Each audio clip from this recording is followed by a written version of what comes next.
नाज़िन ही है तालके जुड़े जी दे 319 गोट साईंदा दलियाणी हिते जेको आहे सो 2 महीना थिया आहिनि। ही ॻोठु ॿुॾो आहे ऐं हिननि जूं ॿनियूं गुॾियूं आहिनि। हिते ॻोठाणा असां सां गॾु आहिनि त इन्हनि खां मालूम करियूं था त छा हिननि वटि कणिक जी पोखी थींदी। हिते असां वटि तक़रीबन हींअर 2.5 खां 3-4 फुट ताईं पाणी बीठल आहे, जंहिंमें कणिक तूरियो मतिलबु को बि फसल कोन थी सघंदो।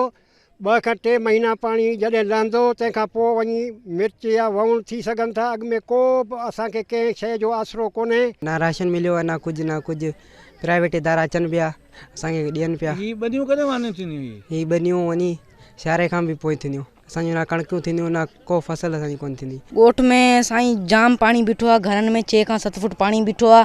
तो असां वटि जा तंगी आहे न, उहो पाणी जी जाम तंगी आहे। ऐं मच्छर बि आहिनि, पोइ बीमारियूं बि जाम पखड़नि पियूं मच्छरनि जे करे। जाम मसइलो आहे मच्छरनि जो। ग़रीब आहियूं, घर बि कचा हुआ, सभु ॾही विया।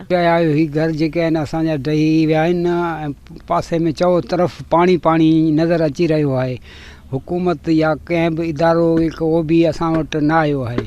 कैमरामैन अली जान ख़ासकेली सां ख़ालिद सदफ़, KTN न्यूज़।